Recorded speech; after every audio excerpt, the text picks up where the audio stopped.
discussing the structure of environmental law. We have been looking at various principles of administrative law that apply to environmental law. We've been looking at the ways in which environmental law is evolving and changing over time. Now we are going to start getting into specific types of environmental regimes, including statutes. And so we're starting with the Endangered Species Act, which is one of the best ways to get started in statutes because, lo and behold, it is one of the simplest. And you may not think so after having done the reading, but by the end of the semester, you will look back fondly and say, oh, the Endangered Species Act. It was so much less complicated than the other statutes and so forth. So this is where we're going to start. And like the administrative law classes, there is a lot of law to cover. So remember, our principal problem that we're dealing with involves prairie dogs in the Great Plains and the Rocky Mountain region, and we have 5 different species of prairie dogs, of which only one is listed as only one is federally listed, right? Okay, so it will start out being listed, and this is the Utah prairie dog. And the Utah prairie dog started out being listed as endangered. It was reclassified as threatened, and so forth. And it is subject to a variety of different threats. Yes? I just wrote an article yesterday. I thought it was kind of funny. But like the banned fish, they were supposed to have like a 3-day like camping festival in Colorado, and they canceled like the camping part of it because of like concerns for prairie dogs. Because of concerns for prairie dogs, okay? But was it? Surely it's not Utah prairie dogs. No, that's what it was Colorado, but it was just concerns of like interactions with oh, right, because they have plague. Mm-hmm. Yes. Oh. So yes, prairie dogs are carriers of the plague. What? Is it too late to switch classes? Right, I didn't want to take a class where we're exposed to the plague. Yes. It was on the Weather Channel on like one of their sequences about all the fleas in that area that are carrying plague, and that the prairie dogs are very much in danger of getting the plague. Yeah. And other animals in that area. Okay, so that is true, but you said one thing that was immediately suspect. You said the Weather Channel, which is now about as reliable as MTV or the soap opera, the ongoing telenovelas on TV. So okay, right, okay. There was a time when the Weather Channel was actually like a serious channel, and it no longer is. It's highly dramatized, right? Right, you know a lot of that's like not real footage, right? Yes, they have these dramatizations of these events. No, no. I didn't know. The best example, there was a woman who was canoeing, and then you see somebody walk by and like ankle deep water. Yes, exactly. Yes, exactly. So anyway, it's entertainment, right? It's all entertainment, showbiz. All right, so, but nonetheless, the issues related to plague are serious, and they threaten populations of prairie dogs. Okay, but also, which we know is land development threatens populations of prairie dogs. Poisoning by landowners, poisoning of the prairie dogs, shooting the prairie dogs. Various, grazing, the sort of tension between the livestock and the prairie dogs, and then also loss of other species that are part of the entire ecosystem. And we talked about how prairie dogs are keystone species, but they depend on a number of other species in that ecosystem. Black-tailed prairie dog Gunnison's prairie dog, white-tailed prairie dog, they have all not been listed. The general sort of argument has been there are enough of them. They have peaks and valleys in terms of their populations, right? So that all of a sudden we have a lot die off, and the total numbers are low, or total numbers are low in certain areas, and then they kind of rebound, and the numbers increase again, and so forth. The big thing for all of these prairie dogs, though, is their range is vastly smaller. Right? In most cases, most of the different species is somewhere in the 98 to 99% loss of historic range, so pre-human settlement range was basically a whole lot bigger, and we're now down to 1 to 2% of their historic range in a number of these cases. But nonetheless, that's still in the couple of million of acres of land. All right, so as the Assistant Director of the U.S. Fish and Wildlife Service, one of the things we're going to be asking is, to what extent is the Endangered Species Act a central tool in solving our problem with the prairie dogs and the grasslands? So I'm going to start with just an overview of the ESA and talking about listing. And one of the questions is, why are we trying to protect the prairie dogs, especially if they are carriers of plague? That doesn't sound so great. And so why are we trying to protect them? And one key point that sort of underlies the entire Endangered Species Act is biodiversity is a good thing. Biodiversity is the diversity of biological life. The idea here is that conservation ethics say, hey, we as one species shouldn't go about systematically driving to extinction other species. Right? That's wrong. But also there are all sorts of policy reasons. Biodiversity does a lot of good things for us, including a lot of sort of surprise sources of things like pharmaceuticals or other kinds of innovation and things that contribute to our economy and so forth. And so if we end up killing off all of a certain species, we may end up missing out on some key things that we need. And then more broadly, all of life is interconnected, right? You start seeing some species go extinct, and then that affects the system as a whole, and before long, you have collapses of entire ecosystems. There are a variety of limits or obstacles to the legal protection of biodiversity, some of which have to do with the science or management issues related to understanding exactly how to protect biodiversity.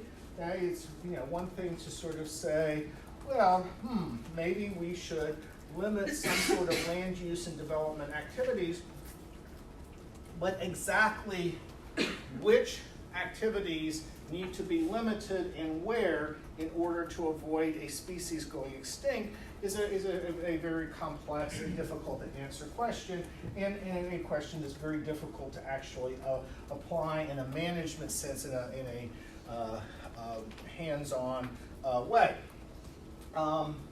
The book raises a variety of interesting issues about the extent to which we all agree on protecting biodiversity and at what cost.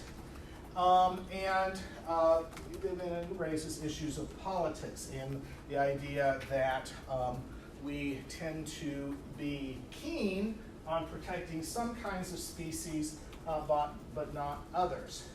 So this is a picture. So, you know, if you ask people, do you think we should prevent the bald eagle from going extinct? Or do you think we should prevent the panda from going extinct? Or the crane, right? Okay? So those are all things that people feel very broadly and strongly, like lots of people, and they feel relatively strongly that it would be a bad thing if we let those go extinct. On the other hand, if you get to things like, you know, cave bugs of different sorts, bugs that nobody ever sees, or they live in caves in Texas, you're like, okay, nobody sees them, they're bugs, and they're in Texas, who cares, right? And so, you know, right, I mean, so there tends to be a question about, you know, is that really worth it? One of the really controversial conflicts had to do with the Delhi Sands, Delhi Sands flower-loving fly. These are, they're actually pollinators. So you say, who wants a fly, right? It's actually really something closer to like a bee or butterfly or dragonfly than a housefly. But nonetheless, these are pollinator flies that live in the sands around Riverside, California. And if anybody's been out there, know that there's been enormous amount of development. San Bernardino, Riverside, those areas, lots and lots of development as the Los Angeles and Orange County, all that area, you know, people, it grows, people need housing, they move inland, and so forth. And there became an issue about the building of a major regional hospital in San Bernardino on land that is habitat to the Delhi Sands flower-loving fly. And this one fly threatened to shut down an entire multi-million-dollar regional hospital. And you know, of course, became very controversial politically. And you know, people are like, you know, okay, first of all, we've developed so much of this, we don't have hardly any of these sand dunes left, and it's a fly, who cares, right? But then the question is, okay, if the fly disappears, I mean, do we end up losing not only the fly itself and whatever benefits it could have provided to us? You know, we might just learn that it's, you know, sort of the secret to some sort of cure to a disease, you know, a century from now, right? Our science may take us there, and if it's gone, right? But also that entire ecosystem. I mean, do we really want to say we're giving up on the Delhi Sands generally? And so that, you know, but on the other hand, people have to get medical care, and the hospital has to be built somewhere, and you know, and at what cost are you going to protect the fly? So, and yeah, by the way, okay, obviously things are changing, but one of the problems there was the extent to which the U.S. Fish and Wildlife Service officials took a very aggressive, threatening kind of stance towards the hospital. And that, as you can imagine, did not go over very well with local officials or local residents, and so that was part of the issue. We're going to talk a little bit about that, how that plays out. So we developed all the way back in the early 1970s, the Endangered Species Act, which was enacted overwhelmingly by Congress, signed into law by Richard Nixon. And of course, at the time, they said, oh my gosh, there might be more than 100 species of fish and wildlife which are presently threatened with extinction. Well, as you know from the reading, it's a whole lot more than that. But again, people embraced it. And by the way, when we talk about bald eagles and grizzly bears and pandas and alligators, right, we're talking about what's called charismatic megafauna. Okay, charismatic megafauna is the term that is used these are the major species. So megafauna means larger wildlife, right? So we're not talking about some lowly little plant that nobody even notices. Anybody come across buffalo running clover here around this area? Nobody? No. Does anybody know what it is? No. No, you have no idea. Buffalo running clover is an endangered plant that exists in this area. Okay, it exists right here in Jefferson County, and it is a type of clover. It's a little down on the ground, and if you see it, should you step on it? Totally not. You should, you protect it. Don't step up. Wrong. It actually thrives by disturbance. Right? We was talking about disturbance regimes the other day. Okay. So the key is the buffalo running part. Okay. This is clover that grew in areas where the bison would stampede through, and it actually thrives from being stomped on. Okay. So stomp away. Right? So actually that is one of the things is, you don't want to do it in such a way that it digs it up, right? But actually one of the things that has to happen if you have some and you want to encourage it to grow and so forth is you actually have to walk on it, or better yet, get some wildlife to run along there and so forth, right? So that's so that is here, but not one of you knew a thing about it. And by the end of the class, I'm not going to ask the question, but I think I could take a pretty good guess as to how many of you actually care about the buffalo running clover. I don't think you're likely to say, hey, I think I'm going to devote my entire weekend this weekend to trying to save the buffalo running clover. I don't think that's going to happen one bit. But on the other hand, if you could do something this weekend to save the condor or the bald eagle or something like that, you might do something like that, right? Okay, so again, that says what we care about. We care about the charismatic megafauna.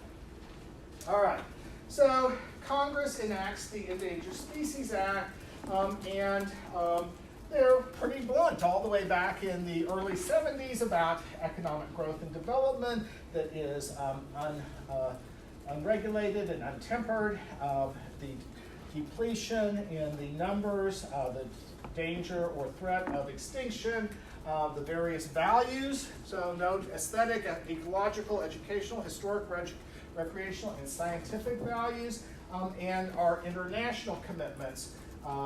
So one example of that is the Migratory Bird Treaty. We've been a signatory for the Migratory Bird Treaty for decades, which includes protecting endangered migratory birds. Okay? So that was a variety of findings. We also have purposes here, which include protecting the ecosystems on which endangered and threatened species depend. Now, having said that, so this is nice language here. We've got ecosystems being mentioned all the way back in the early 70s and so forth. What you will discover as we work our way through the Endangered Species Act is there's actually very little real protection of ecosystems as a focal point. Ecosystems get protected to the extent that they are habitat for endangered species or endangered or threatened species, and actually the focal point of the act is really on individual animals or plants or birds or that kind of thing, and if they are part of a listed species.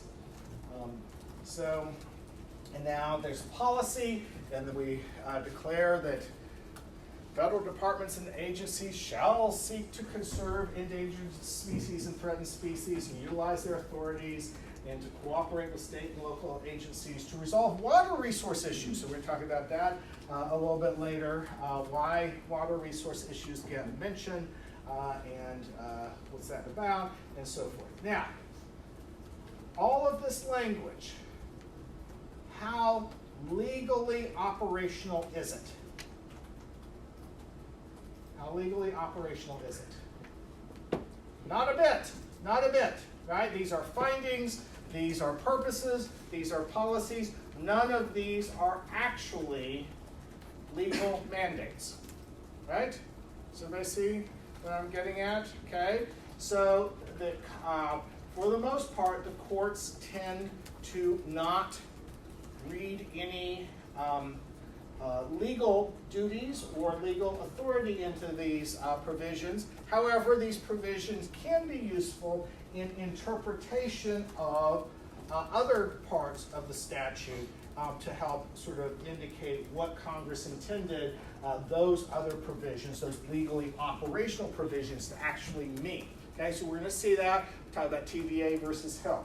Now, having said that, I want to point this out right now. When we get to the Clean Water Act, the declaration of purpose by Congress in the Clean Water Act has been interpreted by the Supreme Court as having substantive legal meaning. Okay? It's an interesting difference from what the courts usually do. Okay? So I just want to point this out. So this contrast between statutes like the Endangered Species Act, where all this is interesting and perhaps useful to interpretation of other provisions, versus the Clean Water Act, where the Congress's purpose actually has some independent legal meaning.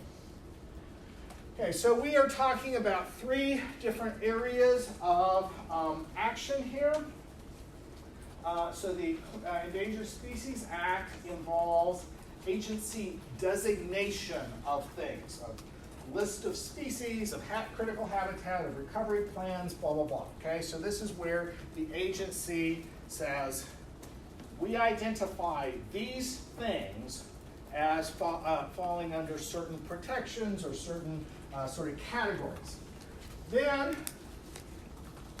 we have a whole set of provisions in the Endangered Species Act that involve restrictions on federal agency actions. And then we have a set of restrictions on private, state, and local actions. And this little outline is going to keep appearing, so don't worry, we'll come back to these. Okay? So first, the agency designation grouping. So the Endangered Species Act provides for the agency, we'll talk about which agency that is in just a moment, but the agency to list species that are endangered or threatened. And so when we say something is a federally listed species, that species name appears on a list of either endangered or threatened species. Right? And that the designation of that species as endangered will appear in what kind of form? What agency action will be taken in order to list it? It will be the adoption of a what? An agency action? Okay, there are all kinds of things that count as agency action. What kind of agency action? Think about the APA. There are choices. The agency will engage in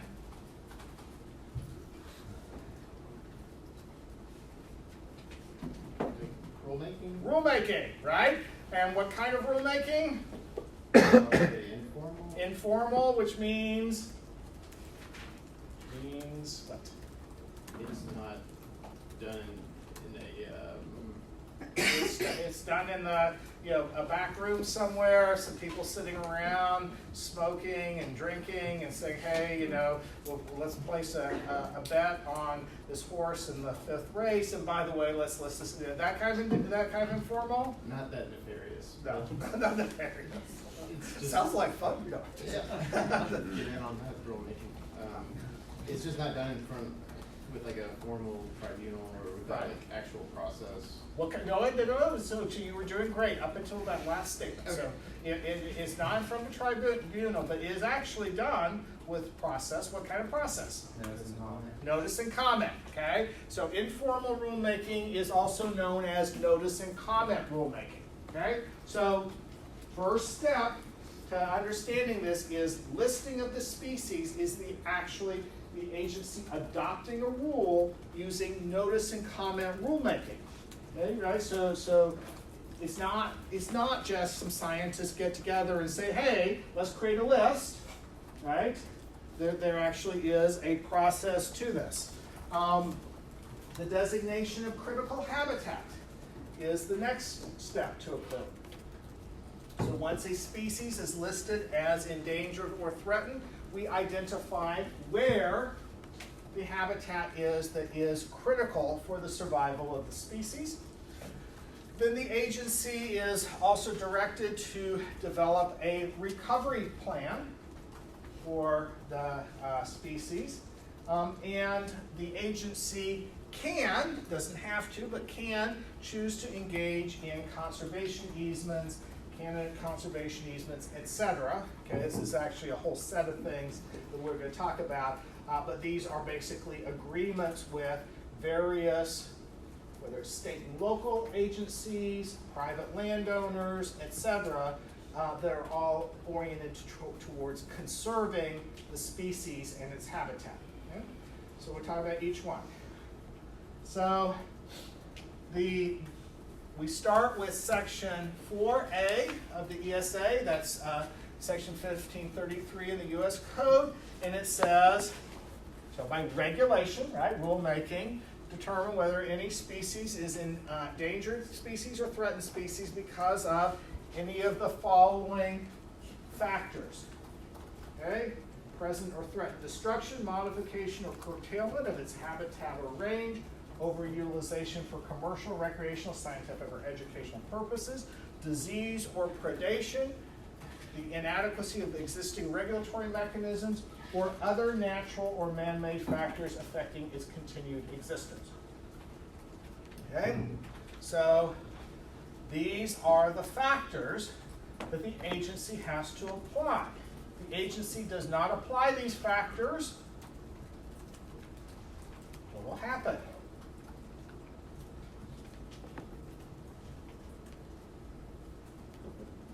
Okay, if the agency does not apply these factors, an environmental group will sue them, right? Or maybe they didn't apply the factors and they listed something, and so then some sort of regulated party will sue them, okay? And they will sue them under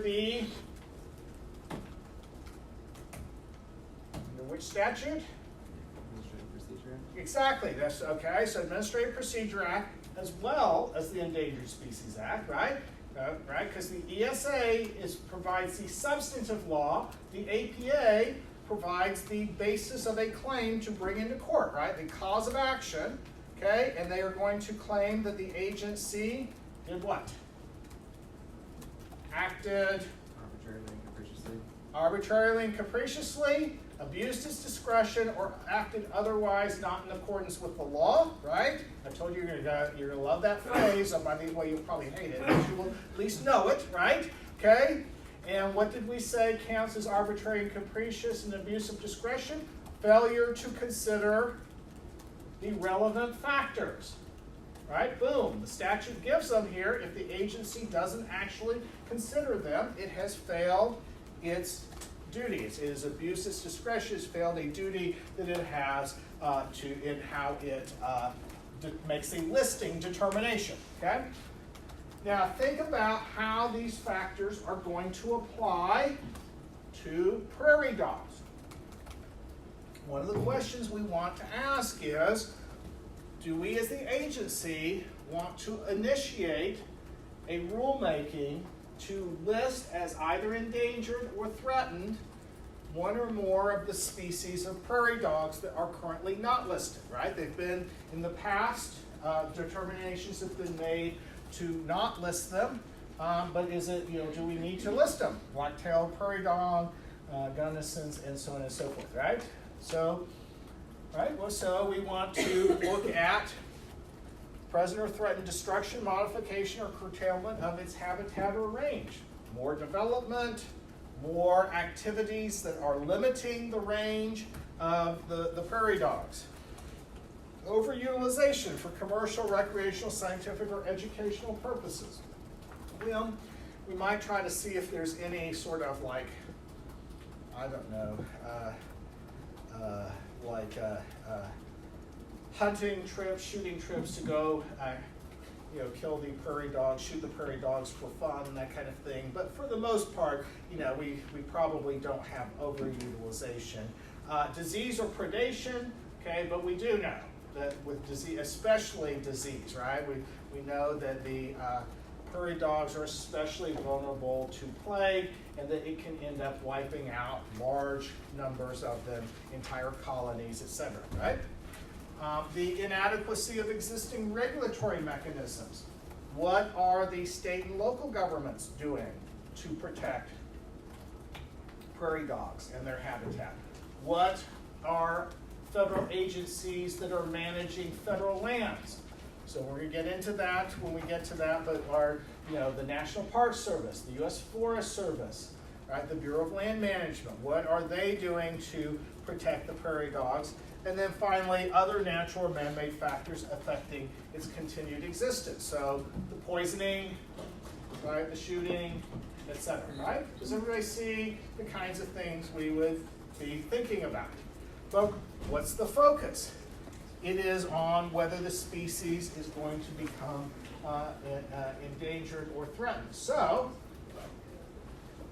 that means danger of extinction throughout all or a significant portion of its range.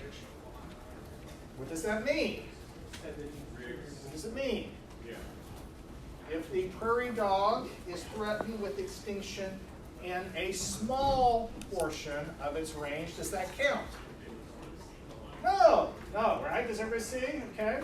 So what counts as significant? You can imagine all significant. Somewhere over here is none, small, and there's a big range in between, right? And species can include any subspecies or any distinct population segment. Okay, so that means that if a distinct population segment of a species of prairie dogs is going to go extinct in all or a significant portion of its range, then that population can be listed. Does everybody see that? Okay, so we got species, we got subspecies, and now we've got distinct population segment. Okay, and that's controversial. That's very controversial. Okay, but that nonetheless is where? Since Section 3, subsection 16 of the Endangered Species Act. So unless Congress amends that, that is still the law, right? Does everybody see that? That cannot be just overturned by regulation or rulemaking or presidential proclamation or that kind of thing, right? Does everybody see that? Okay. So the primary agency that effectuates and implements the Endangered Species Act is the U.S. Fish and Wildlife Service. However, NOAA Fisheries, which is part of the National Oceanic and Atmospheric Administration, which is part of the U.S. Department of Commerce, is responsible for certain kinds of fish and marine species. Okay, fish and marine species. And actually, so NOAA Fisheries is National Marine Fisheries Administration, NMFA. Then they went to NOAA Fisheries for a while. I kind of think they've gone back to NMFA. Okay, so just so you can be aware, that I think they may have switched back in their name. But nonetheless, the point is, U.S. Department of Interior, U.S. Fish and Wildlife Service, and U.S. Department of Commerce and National Marine Fisheries Administration, those both have responsibility for the Endangered Species Act, depending on what kind of species. But the bulk is the U.S. Fish and Wildlife Service. This is basic. This is from the APA. That any interested person can petition for the issuance, amendment, or repeal of a rule. Okay, right? So the agency does the rulemaking, but there can be a petition. So this happens in listing decisions all the time. So this is the diagram of how this works. So sometimes it's a scientist or scientific group. Sometimes it's an environmental group, but they will submit to the U.S. Fish and Wildlife Service a petition to list the species. Within 90 days, more or less, the agency has to issue what's called a substantial information determination under section 4B3A of the Act. Okay? The substantial information determination is a determination about how much information we have, how much information we need, and whether there's enough information to move forward with some sort of assessment and decision about whether or not to list it, right? So there are some species out there that we simply don't know enough about, right? We don't know, we didn't even know these existed, or this is brand new, or we don't know where they are, or so forth, okay? So this is the first step, the substantial information determination. If there is enough information to move forward, then within 12 months, under 4B3B, the agency must make an initial listing decision. It's an initial listing decision. So this is a decision about whether to list or not. And there are 3 options. One is listing is warranted. The facts tell us that those criteria that we talked about before, A through E, have been met, and the species is either endangered or threatened, endangered with extinction or threatened with extinction, and that we will put it on the list. Okay, and so that ends up being a proposed rule is issued. Hold on, let me just so a proposed rule is issued, put into the Federal Register, has all the information, people can comment, and then a final decision is made. The another option is listing is not warranted. There are plenty of them. We don't think it's likely that it's going to go to extinct because of the following reasons and evidence behind those reasons, right? Okay? So that's another option. But the third option is listing is warranted but precluded.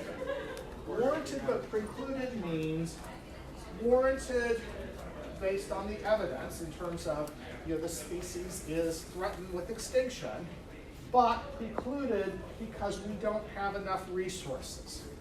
Right? We can't list all the species, we can't develop management plans or recovery plans and designate their habitat and enforce this and so forth. We have too many things to do, not enough people, not enough resources, not enough information, not enough money, etc. And so therefore we are saying, hey, it should be listed, but we're not going to actually list it right now. That has to be reviewed 12 months later, okay? Another 12 months, you would have to go back and say, hey, here's our listing warranted but precluded decisions, and now we got to see, do we have the resources to actually list the species or not? Okay? So let me step through this question. On the factors, all 5 of them have to be met, or is it any of them?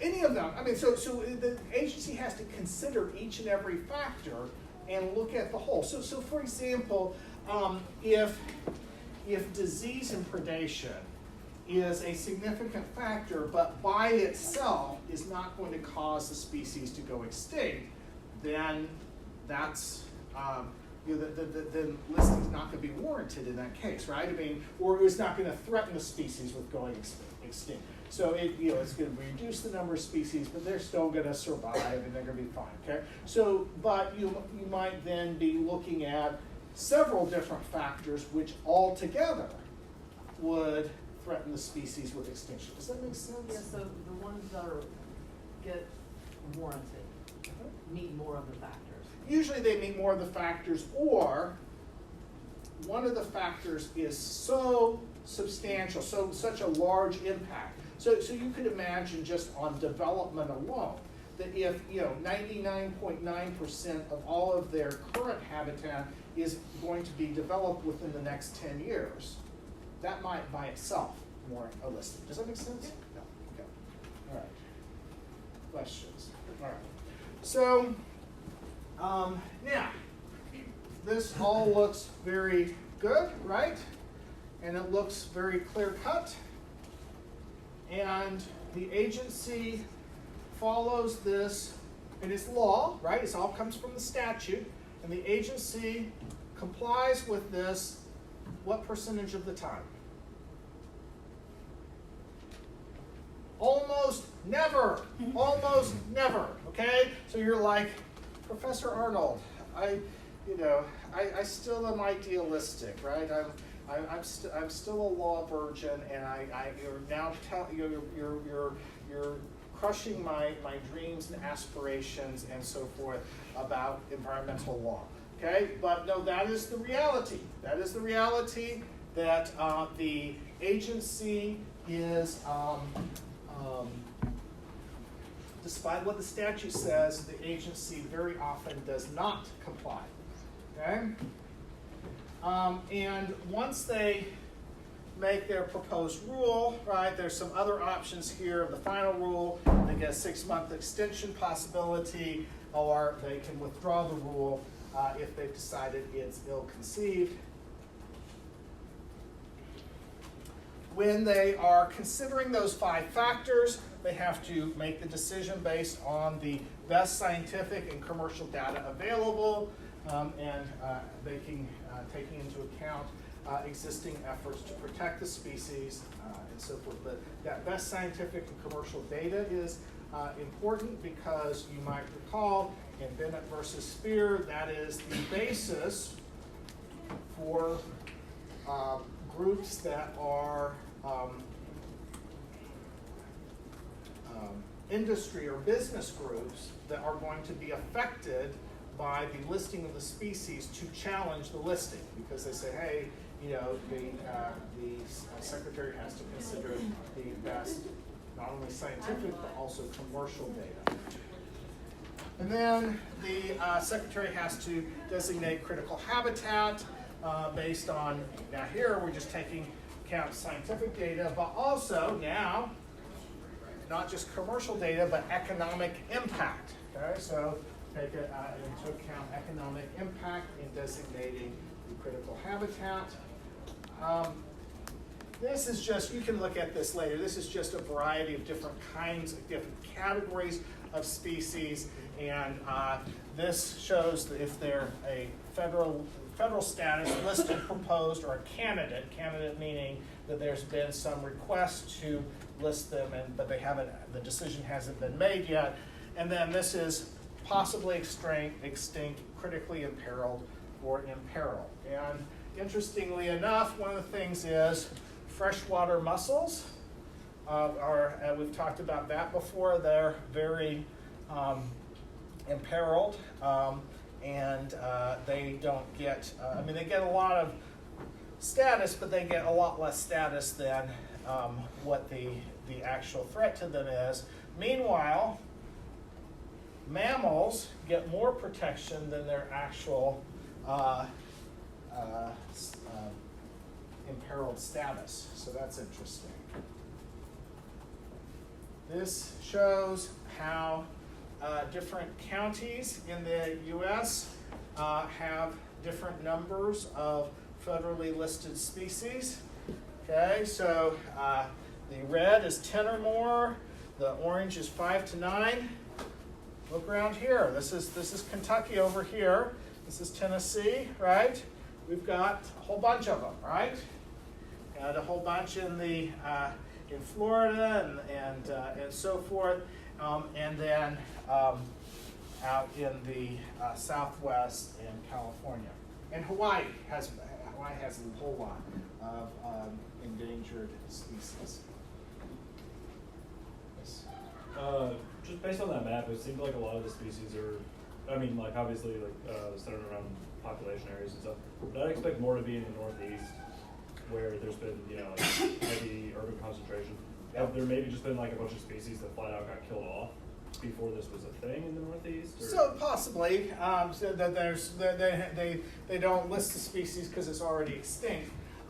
So the number of species is actually not a phenomenon, and it's not really based on urbanization. Okay, so because you think about lots of urban areas, and so the Northeast. But look, I mean, somewhere around here's Atlanta, right? We don't see the, and meanwhile over here, what's out here? Yeah. Appalachia, right? Right? I mean, we're talking about, right? Isn't this? I mean, aren't we talking about the mountains? Right? So it's really not based on urban urbanization per se. It's actually based on a variety. It has to do with the number of different species in the region that are all being threatened. Okay? So you've got, if between, for example, mining and timbering, in some of these Appalachian counties, you get a bunch of different species that get affected.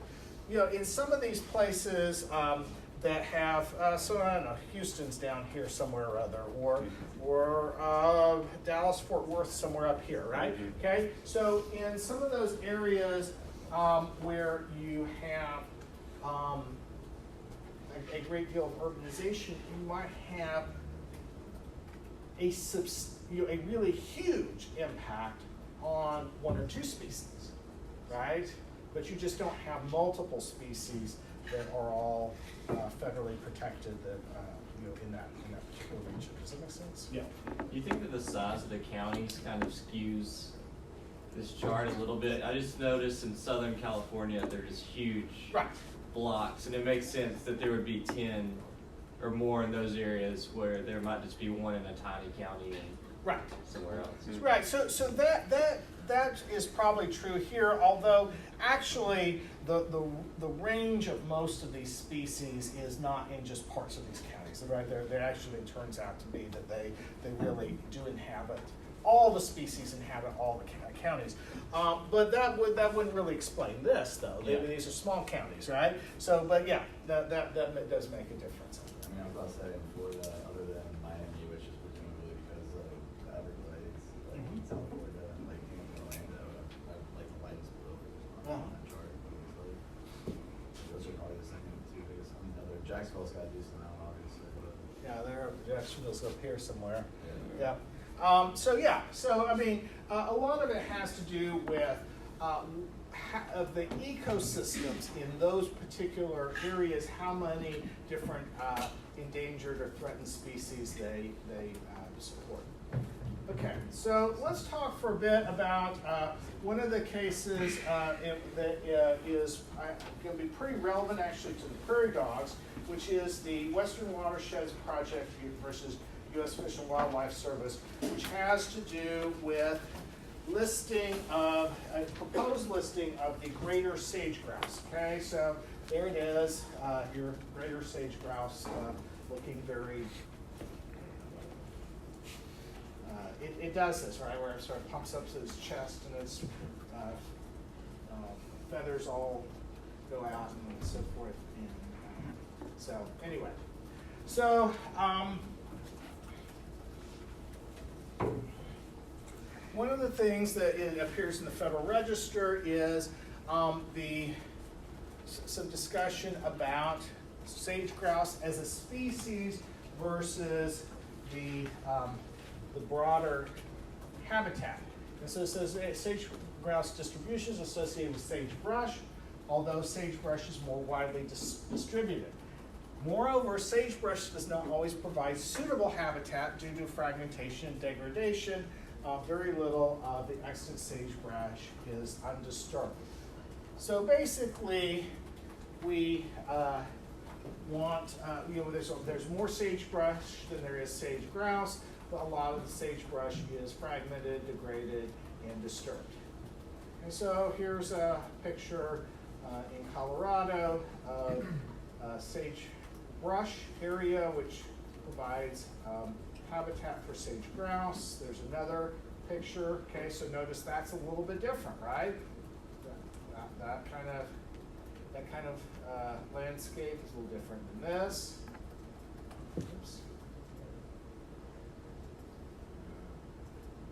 And so these are population densities based on some studies. And sort of notice there's some in Montana, some in Wyoming, some down here in Colorado, a little bit into Utah, Idaho, Nevada, Oregon, right? So you get some sense of how, the darker the shading, the more densely populated, and if there's no shading, there's really not very many there. But you see it's sort of scattered around, right?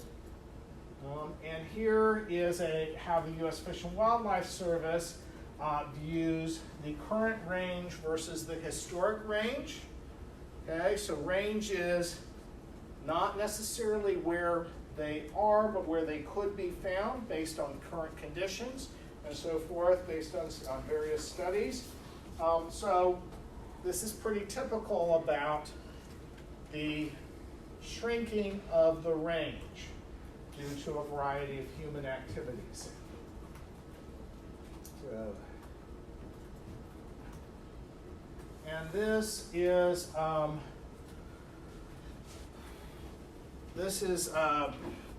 map from Advocates for the West where they have identified key sage grouse populations, current sage grouse habitat, and historic distribution, historic range, okay?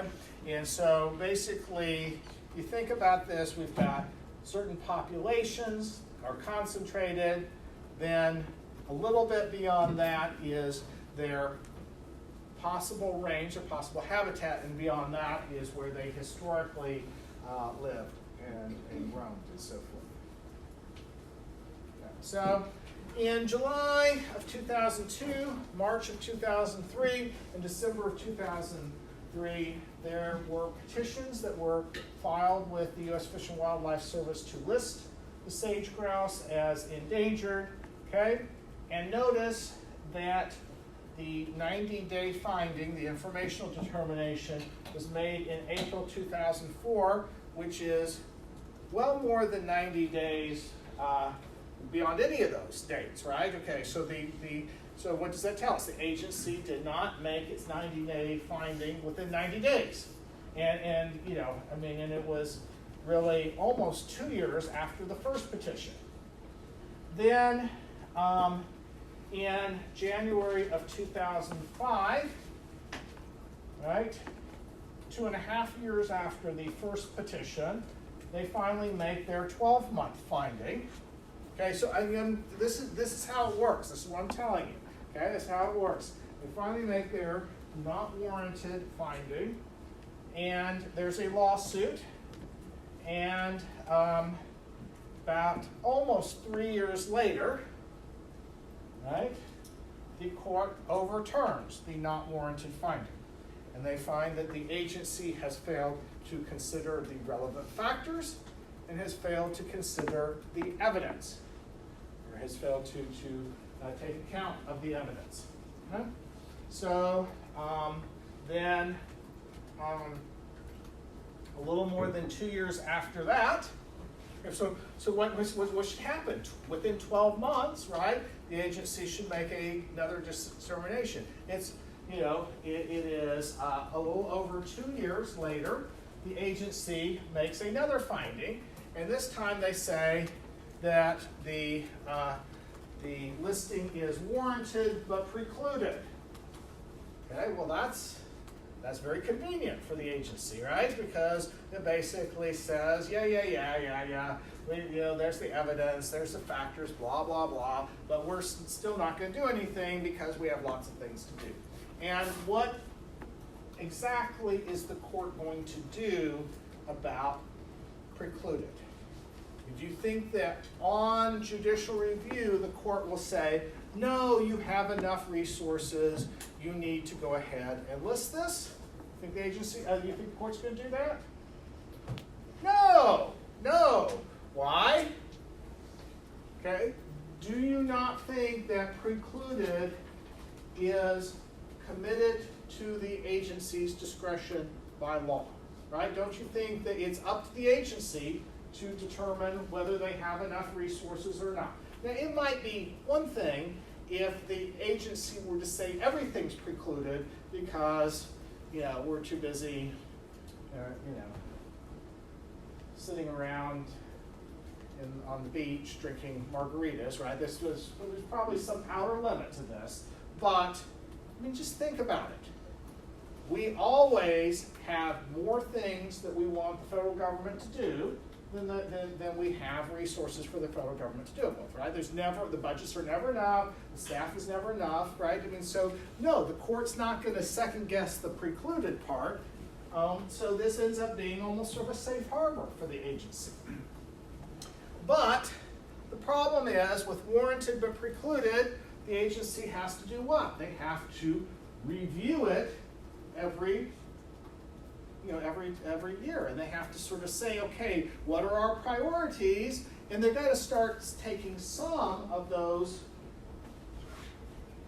and turning them into actual listings, right? Over time, presumably, the agency then has new resources, and they should be able to, right? And so the agency, if they really don't want to keep dealing with this, they do what they did, again now about 5 years later, and they decide, hey, we're going to revisit this and say listing is not warranted. Hey, the sage grouse is rebounding. Well, this is in the past 2 years, or it wasn't rebounding up here, but it's rebounding now. There are fluctuations in the population that are based on climate conditions, on how hot or cold it is, how wet or dry it is, etc. The population is relatively large and well distributed throughout its range, and conservation partnerships have reduced threats, including threats to about 90% of the breeding habitat. So they basically said, hey, we have a variety of partnerships with state, local, and private entities that are helping us to protect the places where the sage grouse breeds, and that's going to lead to more rebounding and recovery and less likelihood of extinction. So that's sort of the pattern here. So remember, this is our we look out here. And one of the things that they focus on is looking at distinct population segments separately. Okay? So we're not going to move on about that. So, and one of the things that's particularly relevant to us is these conservation agreements, candidate conservation agreements with assurances. So these are agreements that the agency enters into with state governments, entities, local government entities, or private sector entities. So it could be everything from a private landowner, the Nature Conservancy, the county, some sort of county or set of counties, the state wildlife agency, so on and so forth. And they are agreements about how you're going to go about conserving the habitats of a species that, in the case of conservation agreements, these are listed species, but in the case of candidate conservation agreements, this should say candidate conservation agreements with assurances, so CCAAs. So candidate conservation. So these last two are where you have a candidate species, a species that has been proposed for listing but has not yet been listed. And the whole idea between CCAs and CCAAs is you enter into these agreements in order to avoid having to list the species. They're a candidate for listing, but hey, let's avoid listing the species by taking some non-regulatory measures that will protect and improve the species habitat. So, so an example, and this, by the way, I just copied and pasted this right off of the U.S. Fish and Wildlife Service page, but one of the candidate conservation agreements and candidate conservation agreements with assurances is Thunder Basin in Wyoming. It's in northeastern Wyoming, and this is about the allowing sort of resource exploitation, oil, gas, drilling, mining, that kind of stuff, and ranching to proceed, but while also conserving the habitat of the not only greater sage grouse, but also sage sparrow, brewer's sparrow, sage thrusher, mountain plover, ferruginous hawk, burrowing owl, and black-tailed prairie dog. Okay, right? Okay, so what are we doing here? We're saying there's a community of species that are all interdependent on each other, all living in this area, right? This is habitat for all of these species. And if we, and it's a grassland prairie ecosystem. Oh, prairies, okay? Grassland prairies, okay? And so by engaging in proactive management of this entire ecosystem, it will actually improve the viability of all of these species. Does everybody see that's the goal? And so that means in the case of Canada, and the reason is conservation agreements, Canada conservation agreements and Canada conservation agreements with assurances is that some of these species are actually listed as endangered. So that's why they're conservation agreements. Some of them are candidates for listing. Okay, so that's why these are candidate conservation. Okay, what's the assurances? The assurances are, if you do this, we will not come in and require more of you later. If you do this, we will not come in and require more of you later. Okay, so that is part of what's going on. So let's take a look at one other case, which is Defenders of Wildlife versus Salazar, which has to do with populations of the gray wolf and delisting certain populations. So here's wolves in Yellowstone Park. Presumably, some of you have come across the idea that this is all somewhat controversial and so forth. Who of you likes wolves, thinks that we should be protecting them? They're kind of cool, right? Okay, right? Okay. If you are a rancher in Wyoming, do you like wolves? No, it's the right. So it's potential threat to you and your family, and more importantly, or not more importantly, more take the kid. I don't get it. But more of a risk than to you and your family is your livestock, right? You are losing livestock to the wolves, right? Okay, so yes, well, unless you're like sending the little kid out there in the wood on the wilderness all the time, you're probably protecting them, but the livestock. Okay, so it affects your livelihood, your bottom line. So there's a lot of conflict and tension over this, and so the wolves have been reintroduced into Yellowstone.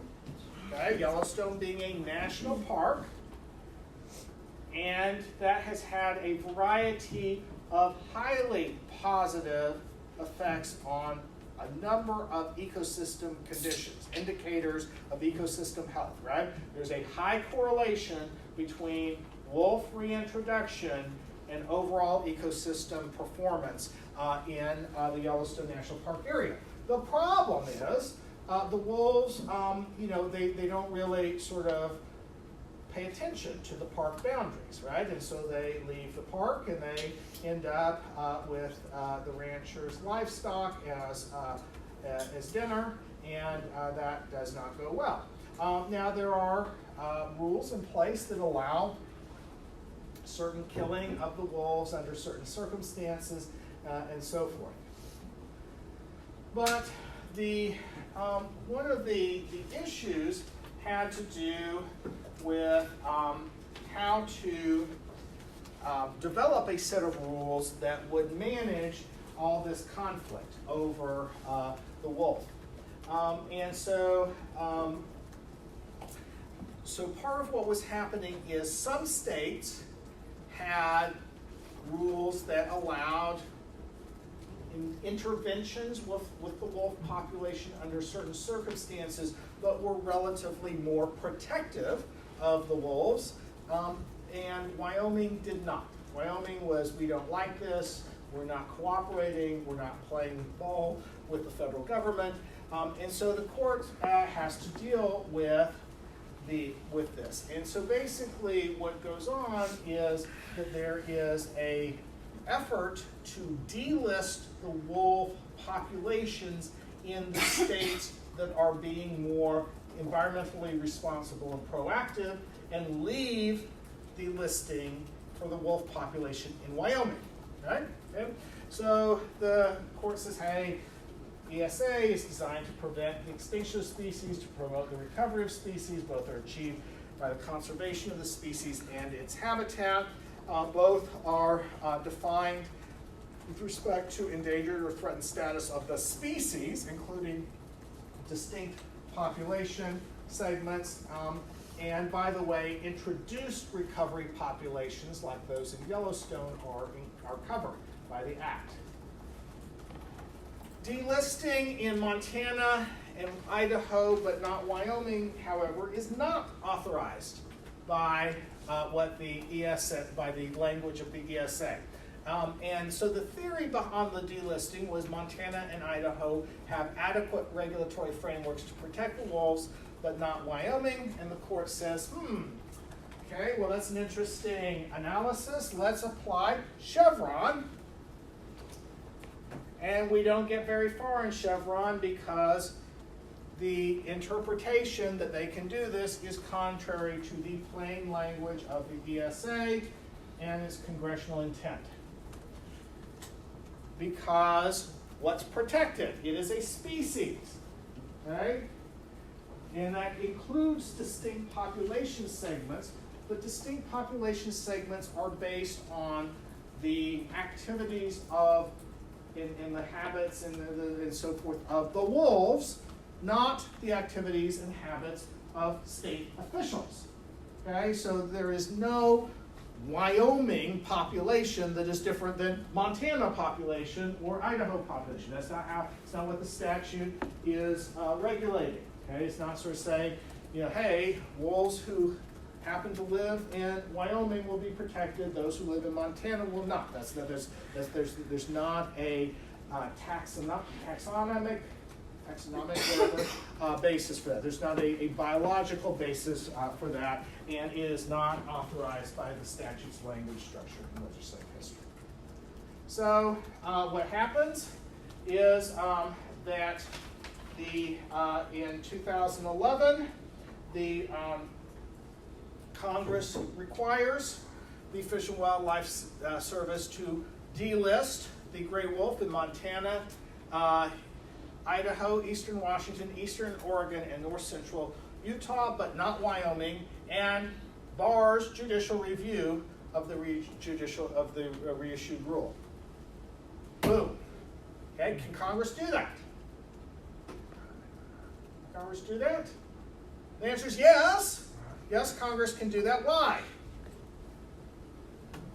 You're like, no, Congress shouldn't be able to do this. But the answer is yes, they can. Why? Because they got their delegation of authority from Congress?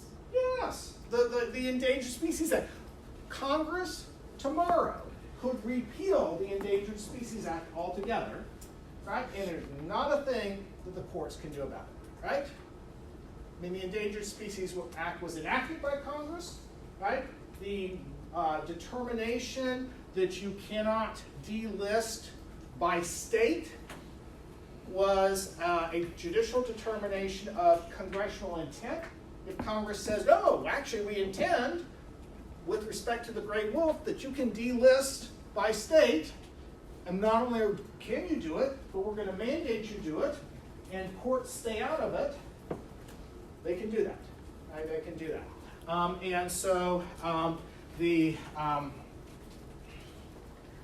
now this is not this does not deal with the Great Lakes region, which is another population. So Great Lakes region in Wyoming, the court said the Fish and Wildlife Service has to reinstate the listing there because those were not those areas were not subject to the delisting mandated by Congress, and so forth. And so this is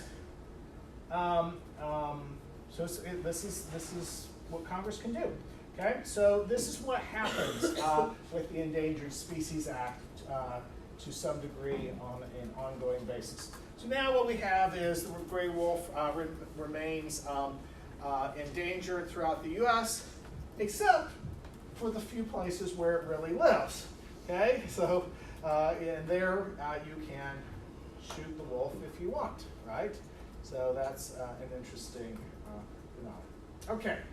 Next phase, and this takes a little while, so by the way, we are going to get behind for a bit, and then we're going to catch up, okay? So just so you're aware that when we go through these complex statutes, we can't usually get them all done in one class period, but we'll have to get into NEPA to some degree on Monday, and then we'll eventually catch up, okay?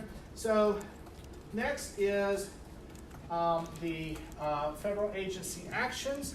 Section 7 prohibits all federal agencies from taking any action which jeopardizes the continued existence of the species. If an agency action could possibly affect an endangered species, the agency has to consult with the U.S. Fish and Wildlife Service or the National Marine Fisheries Administration, if that's the relevant agency, which does biological assessments and identifies reasonable and prudent alternatives, which the agency has to follow. Okay, so if the U.S. Fish and Wildlife Service or the National Marine Fisheries Administration issues a set of reasonable and prudent alternatives to, say, the U.S. Department of Transportation or the National Park Service, or or the U.S. Army, for that matter, okay? Then the agency has to follow those alternatives. The law requires it. And so this means that federal actions can be shut down altogether. By their adverse effect on the potential, their adverse effect on the likelihood that the species will recover or the potential that it could go extinct. Okay, and so sometimes these agency actions are super important. So you saw in the reading that Congress came along and created the God Squad. And that's not really, it doesn't say that in the statute. So if you go reading the Endangered Species Act, do not look for God Squad. That doesn't appear there. There is the heads of several agencies are identified as serving on a committee to grant an exemption from Section 7. And then also, like with the wolf, there have been some other congressional interventions. Jimmy? So I know in the 1996 Immigration Reform Act, Customs and Border Patrol was given an exception to where securing the border, they don't have to do any of that. Are there any other federal agencies that have? We're going to talk about exemptions. So hold on to that. That's probably 10 slides in the future. Okay. So, all right. So this is the language here. Okay. So this is listed as interagency cooperation, which sounds very nice, but it really is the no jeopardy rule, and the fact that then there has to be consultation and so forth. And no jeopardy is the continued existence of any endangered or threatened species or result in the destruction or adverse modification of habitat of such species which is determined to be critical. So critical habitat modification. Okay, right? So pretty broad. this is the language that it says that the agency either decides that they will not violate the no jeopardy rule, or some sort of incidental taking of the species is allowed if reasonable and prudent measures are, reasonable and prudent alternatives are followed. Okay? So the jeopardy prohibition applies to all listed species and designated critical habitat. It applies to federal actions and only against jeopardy or adverse modification. And so this is what the process looks like. There starts out with an informal consultation, which is called an inquiry. Then there's a biological assessment. If the biological assessment shows that the species is going to be affected by the agency action, then there's a formal consultation, which includes a biological opinion, the jeopardy or no jeopardy, what the reasonable, prudent alternative actions are, and then the agency's action. If there's a no jeopardy decision by the Fish and Wildlife Service or the National Marine Fisheries Administration, the agency can proceed.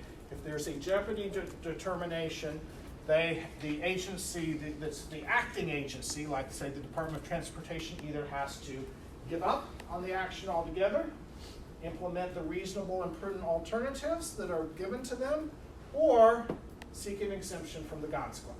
Okay? All right, so we're going to stop there. We will now, at the beginning of class next week, we will turn to TVA versus Hill. We'll talk about that later.